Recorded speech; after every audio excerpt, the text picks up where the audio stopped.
My name is Miles, and what started as a perfectly ordinary Saturday afternoon grocery run spiraled into something that felt like a harmless, low-stakes version of those wild reality shows you see on TV. No life or death stakes, just a battle between holding on to your dignity and risking total embarrassment. The sun was out, a gentle breeze rustling the leaves. The parking lot at my neighborhood supermarket about half full with the usual symphony of clanging carts and someone whistling off key to a throwback 2000s playlist blasting from their car radio. Everything screamed normal. I had exactly 3 items on my mental list: milk, oatmeal, frozen pizza. In, out, no fuss, brain on autopilot. Then she appeared. "Hey handsome. I need your help." Her voice cut through the air so suddenly, so spot-on confident that I whipped around on instinct, half expecting to see some Hollywood heartthrob standing there. Instead, leaning against the hood of my beat-up sedan was this woman who seemed to materialize out of thin air. Oversized sunglasses perched on her nose, crisp white tank top hugging her shoulders just right, faded denim shorts that hit mid-thigh and sneakers scuffed in that lived-in way that says she's got stories. Those little dimples flashed when she smiled, playful, knowing, the kind that pulls you in before you even realize it. I pointed at myself, utterly baffled. Me. She rolled her eyes like a pro, all dramatic flair. "Unless you're volunteering that napping dog under the tree over there. And trust me, he's got his own agenda for the day." She nodded toward an empty patch of sidewalk, and I couldn't help it. "Okay, point taken. So, what's the plan?" I asked, already feeling that familiar tug of curiosity overriding my inner voice screaming, "Walk away." As she glanced nervously at her phone, scanned the store entrance like she was casing the joint. "My ex just walked in with his new girl, blue button-down, arm around a blonde. I need you for like 10 minutes max as my boyfriend. Fake obviously. Hold hands, laugh at my jokes, act the part. Nothing crazy. I'm not usually the guy who gets roped into other people's schemes. I'm a planner, a spreadsheets and do-lists kind of person." But there was this spark in her eyes, a mix of mischief and vulnerability that hit me square in the chest, and yeah, that smile. Total cheat code. Before I knew it, I heard myself say, "How realistic are we talking? Improv. Follow my lead. Hold my hand, laugh at my jokes, they're solid. Promise. And maybe drop a line now and then about how great I am at picking produce." She was already striding toward the entrance, like the deal was sealed ages ago. "And try to look totally smitten. Shouldn't be hard, right? I don't even know your name," I called out as the automatic doors whooshed open, lights flickering to life ahead of her. "Details. We'll sort it en route, you in." Against every ounce of common sense, and any rational plan for my afternoon, I grabbed a cart and followed her inside. The doors hummed shut behind us, unleashing the familiar grocery store orchestra: squeaky wheels on linoleum, kids haggling over candy at the checkout, a stock guy reverse, maneuvering a pallet of bottled water while yelling, "Heads up on the left." My mystery woman looped her arm through mine, her hand warm and sure, like she'd done this 100 times. "There," she whispered, nodding ahead. "Produce aisle. Him in the blue shirt, her blonde. That's them. I spotted them by the bananas." The guy, turns out his name was Quentin, had his arm slung casually around a petite blonde who was inspecting the fruit like it was a job interview. Right next to them. Perfect cover. Towers of tomatoes and heads of lettuce, our makeshift fortress. "Now what?" I murmured, heart picking up pace. "Now we play." Without warning, she snatched 2 cucumbers off the display, one noticeably bigger than the other. She held them out like lightsabers, twirling them with the gravity of a street performer who'd nailed the routine. "Babe, which one's your favorite?" Her voice carried, loud enough that half the aisle glanced over. And yeah, the bigger cucumber. It had a vibe I don't want to overanalyze right now. I froze, department store mannequin style. She shot me a wink, part encouragement, part nudge, and lightly stomped her sneaker on my foot. "Play along, Miles." I started, forcing my mouth into what I hoped was a relaxed grin. "Whichever one makes you happy, hon." "Oh, I'm definitely going with this one," she purred, brandishing the giant like it was King Arthur's sword. "Hold the bag open for me, love." I fumbled with the flimsy plastic roll, the kind that never tears where you want it to, and ended up offering a crumpled mess. She slid the cucumber in with mock ceremony. "Better grab 2, just to be safe." Her deadpan face was gold. I had to bite back a laugh to stay in character. We drifted to the oranges next. She hefted 2 plump ones up to chest level. "How do these look to you? Nice and firm, huh?" Her eyes flicked over the pyramid display. Quentin and the blonde had clocked us already. His face, priceless, like he'd stumbled into a show he hadn't subscribed to. Incoming, she said flatly. Then she started juggling. 2 oranges at first, smooth as silk, then boldly tossing in a third. For 3 glorious seconds, she was circus, Broadway, and viral TikTok all rolled into one. Then 1 orange went rogue, bouncing off the stack, ricocheting against a cardboard edge, and smacking my shin with sniper precision. Pain shot up my leg like a live wire. I dropped to a crouch, gasping, seeing stars amid the arugula and radishes. An old guy nearby muttered, "Sports'll be the death of ya." A kid giggled. I willed my face into a triumphant smirk, popped back up behind the oranges, and held the escaped fruit aloft. "Got it, sweetie. Just watch out. The big ones are tough to wrangle." She blinked at me for a split second, surprise flashing, then jumped right back in like we'd rehearsed. "Oh baby, did you tweak your back? I'll rub it out for you later." Bullseye. Across the pyramid, Quentin's eyes bugged out. He grabbed the blonde's hand. Or a lie, as I'd learn later, and bolted toward the registers like they'd skipped a very awkward class. Mission accomplished, I whispered as they vanished behind the dairy case. I exhaled, realizing I'd been holding my breath the whole time. "You can drop the act now." She tossed the orange in the air, caught it one-handed, and pushed her sunglasses up into her hair. For the first time, she didn't just look cool, she looked a touch exposed. "Sometimes I'm more firecracker than Duracell bunny," she said softly, almost to herself. I had to laugh. Firecrackers have names. I can't keep calling my fake girlfriend, the one with a weirdly strong affinity for oversized veggies, "Hey you." That cracked her open. A real, bell-like laugh that rippled out, drawing brief smiles from nearby shoppers. The kind of giggle that's contagious, impossible to ignore. "Sloane," she gasped between breaths. "I'm Sloane, Miles," I replied, even though she hadn't asked. "And yeah, I think I'll live." She sobered up quick. "Sorry for dragging you into this. You just wanted to grab your groceries. Not cucumber theater or orange assaults. Weird, absolutely. Awkward, for sure. But, honestly, it was kinda fun. I haven't done anything that off the cuff in forever." My shin still throbbed, but there was this weird lightness bubbling up, like someone had cracked a window in a stuffy room. "Then let me make it up to you." She pulled out her phone. "Gimme your number. I'll cook. Least I can do after conscripting you as my accomplice." We wheeled our carts deeper into the store, picking up the rest of our hauls with surprising focus. Hers was like a Food Network episode. Fresh herbs, good olive oil, ripe tomatoes, flour, eggs, the full "I'm making pasta from scratch" kit. Mine, the sad bachelor basics, frozen pizza, generic cereal, 2 bags of tortilla chips, limited edition summer energy drinks. A clerk asked if we needed help. Sloane charmed him in 3 sentences, weaving in cucumber philosophy without him batting an eye. At checkout, she swayed to some pop tune on the speakers. I tried not to stare too obviously as Quentin and R.A. slunk out like they'd seen a ghost. Outside, I asked, "How you getting home?" "Walking, live 2 blocks over. But if you give me a quick lift, I swear no more fruit cascades in the car." Her place was a quick jaunt away, an old brick building with flower boxes blooming riotously, mosaic tiles in the entryway, that fresh paint smell clinging to the stairwell. She hopped out, lugging her bags. "Bring your appetite, and maybe some arnica for that shin." "I'm there," I said, and inside, I was shocked at how much I meant it. The afternoon stretched like taffy. I unloaded my sad groceries into my tiny kitchen cabinets, Googled what to wear to a homemade pasta dinner. Spoiler. I didn't actually search, but I pretended I knew better, tried on shirts I save for client meetings, and settled on jeans with a crisp button down, sleeves rolled. Casual. But not, I didn't try. My mirror shrugged. "You're fine, dude." My shin grumbled. "We'll talk later." Right on time I rang her bell, the door swung open, and I burst out laughing. "Oh, my God.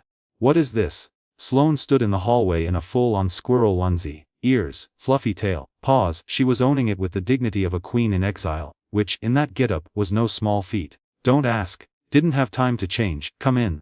Her apartment smelled like garlic, herbs and fresh bread, like a promise delivered. The hall was narrow.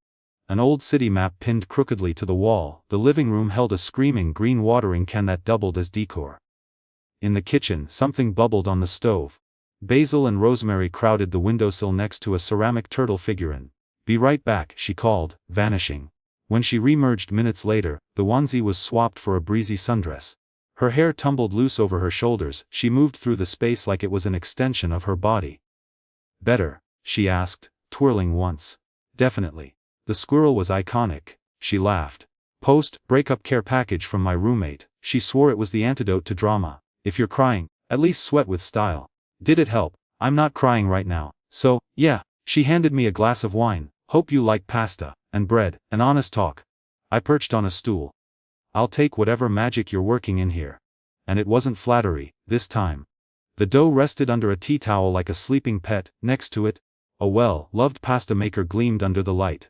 She cranked the handle, sheets thinning out smooth as silk. I jumped in to help catch a strip. We both cracked up when one draped over my shoulder like a scarf. From the pan rose tomatoes, garlic, a whisper of chili, just enough kick to notice. How often do you recruit strangers for mini revenge ops? I asked once we were at the table. That first bite of pasta, it wasn't just carbs, it was a manifesto. She nearly choked on her wine. God, no. First time ever. Normally I'm boring.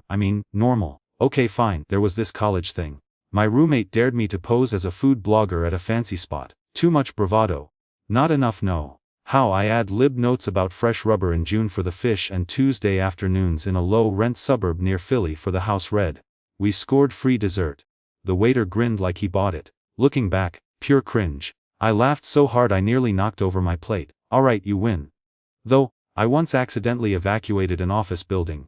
Accidentally. Well, I had this high-vis vest from a job site tour clipboard in hand, and I wandered into the wrong high-rise. In the lobby, I looked official, like the fire marshal. Nodded like I was inspecting. People asked if it was a drill. I mumbled about a quick check. Next thing I'm herding folks down a stairwell, 10 deep, debating up or down. Someone wants ID. I say it's in my other vest. Then I bailed. Fast. A Sloane wiped laughed tears from her eyes. That's so bad it's brilliant. We're a team, you on evac routes. Me on diversions. Though we kept talking, those effortless flows where you don't steer, you just ride. Jobs, she's a graphic designer. I'm in marketing at an agency, drowning in slides. Starving for real ideas. Family's her folks in a sleepy suburb outside Boston, my brother down in Florida, fighting a losing battle with houseplants. Same as me, but I kill 'em faster. I drown the succulents, I admitted. Water when I remember, and by then, it's always too late. Same, she said. But the basil and I, it's this on again, off again thing that's mostly stable. She opened up about Quentin. Not a bad guy, just Quentin. And the new girl who's suddenly everywhere. I just thought it'd be nice for once, not to be the one solo staring at zucchini like it's got life answers. A shadow crossed her face, gone in a blink. And then there was this guy with kind eyes and a tee the exact shade of Quentin's shirt today. Bonus round. So I got picked for my shirt. And you'll probably say yes vibe. And, no offense, you just seem solid. Own it. Objectification noted and accepted. We tore into the bread she'd baked herself, crusty outside, pillowy in, salt flecked just so, sipped another round and time forgot its schedule. At one point we just sat in comfortable quiet. That rare silence that's full, not awkward. I realized I hadn't felt this unhurried in ages. Can I ask you something? I swirled my glass. Why me, besides the shirt and the vibe? She pondered. Because when I tapped you on the shoulder, you didn't scowl right off. You chuckled at the dog joke, even though there was no dog. You seem like the type who doesn't shut down a wild ask outright but pauses to see where it goes. And, I've been craving a story worth telling later. You looked like someone who'd make a good one with me. Something loosened in my chest, quiet as a sigh. And now here we are. We tackled dishes side by side, the most intimate part of an unplanned night, and bantered about nonsense. Neighbors, the guy upstairs vacuums Sundays at 7 am, I swear, city life versus escape, Team Cape Cod, sorry not sorry, dream trips we never book because of work memes. Tomorrow's Sunday, she said, stacking plates in the cupboard. Riverside Park 10 am. Coffee stroll real us no rolls deal. You're asking me on a real date. Technically. Bars set low. Fair. Just warning you, real dates with me. Less spectacle. No fruit juggling, no emergency bonds. Pity. I'd prepped props. She grinned, snagged my jacket from the chairback, and handed it over in the hall. We lingered face to face. That charged pause where the air decides next. She tiptoed up, brushed a light kiss on my cheek. And sorry about the shin. Thanks for the best pasta ever. And the probably once in a lifetime cucumber choreography. I eased the door open. 10 am. 10 am. And no heat rub required this time. Descending the stairs, echoes of our laughs trailing. Outside, warm night air, street lamps pooling soft glows on the pavement. I slid into my car, leaned back, and just grinned into the dark. If you'd told me yesterday I'd end my weekend with a date, born from fake dating in ISIL 3, complete with citrus assault and squirrel coacher, I'd have nodded sure, and tweaked my shopping list. But sometimes the best stuff drops unannounced, or rolls right into your leg. Home, I iced the spot, now bruising like an overachieving plum and doom, scrolled playlists while garlic and tomato lingered in my senses. I rummaged for a park-suitable sweater, then sat at my kitchen table, grabbed a pen and scrawled on a sticky note, half joke, half vow, say yes more. Stuck it to the fridge beside a faded chore list untouched for months. Some part of me rebelled against default caution mode. A quieter voice whispered louder. I stood, watered my sad ficus with a preemptive apology, just in case, and replayed the reel in my head. That sassy eye roll in the lot, cucumber sabers, juggling fiasco, the flicker of real worry in her eyes, and that laugh again like an unlocked door. I caught myself eager for tomorrow's version. Not as fake boyfriend but just me. Phone buzzed before bed. Unknown number. Sloane here. Just in case you forgot, the address redacted, and FY it wasn't all show. See you tomorrow, Fire Marshal. A pic loaded a perfect heart of twisted spaghetti beside a sauce splatter like an exclamation point. I grinned like a fool in the dark. Twist accepted. Sunday loomed with park paths. Cardboard coffee cups, gravel crunch under sneakers, talks that didn't pretend. But that was future, Miles' puzzle. Right now, this afterglow hush, from chaos to maybe. Somewhere in the city. Sloane was probably barefoot in her kitchen, hands in her face, smiling at nothing, same as me. Because sometimes those silly, bold little leaps are the doorway where another life peeks in. I thought of Quentin's stunned stare, R.A. Lee's slumped shoulders, all those times we take ourselves so seriously nothing funny sneaks through. Then Sloane in her sundress, cranking pasta dough. Focused yet light, like she'd hacked life's tempo to fit her. Maybe that's the hack, do it earnest, without getting grave. Lights out, and damn if my shin didn't ache less. Felt like a keepsake memory, the kind you hoard because it nudges what you don't want to lose sometimes, rarely. The smartest move skips the risk spreadsheet. You say yes, you hold a hand. You snag a rogue orange, you eat scratch-made pasta, and poof, Sunday's got a date. I was all in for Riverside, for steam rising from to-go cups, benches overlooking the water, her stories unfolding unscripted. Gut said Sloane had more surprises tucked away, and after years on cruise control, a dash of her chaos sounded just right. You know, in life, we miss the magic moments so often because we're too guarded, too wrapped in what-ifs. But it just takes one yes to unlock a tale that reshapes everything. Like me, diving headfirst into her crazy pitch, we all can spot how real adventures spark not from ironclad plans, but from cracking open to the wild unknown. I could have bailed safer, simpler. But I trusted the pull, swung the door wide to an experience I'd never chase solo. Sloane's whirlwind reminds us the best yarns kick off when heart trumps head. They whisper that perfection's overrated, authenticity's the spark. Security's cozy, sure, but courage, that's the pulse of alive. Everyone we brush past holds spark potential for something rare. Just gotta be tuned in to catch it. The real takeaway. Gorgeous memories crash in uninvited, unplanned. Those tiny gutsy choices. They lace our days with joy, bonds love. What about you? Ever leaped into a whim that flipped your world? Drop your story in the comments, we'd love to hear it. If this tale hit home, hit like, subscribe, ring the bell for more feel-good yarns. Catch you next. Stay bold, stay open, stay you. But wait, that was just the spark. Sloane and I, that Sunday park stroll bloomed into something deeper, steadier, like roots pushing through concrete. We met at the wrought iron gates, her in oversized shades and a floppy hat that screamed, effortless chick. Me clutching two steaming lats like peace offerings. The air hummed with joggers' chatter and distant dog barks, leaves skittered across the path in lazy spirals. You found the good bench, she said, nodding to a weathered spot by the lagoon. Ducks quacking for crumbs. We talked for hours, nothing heavy at first. Favorite dive bars, hers had killer wings, mine, trivia nights where I always bomb pop culture. Worst jobs, she once designed logos for a pyramid scheme startup, I cold called for a vitamin scam. By noon, we'd wandered to the rose garden, thorns snagging our sleeves like nosy chaperones. Ever think about how roses are basically fancy weeds, she mused, tracing a petal. All that beauty from something that fights dirty. Poetic, I said. Fits you, beautiful chaos. She bumped my shoulder, flatterer. But yeah, life's too short for tidy. That ease carried us through weeks.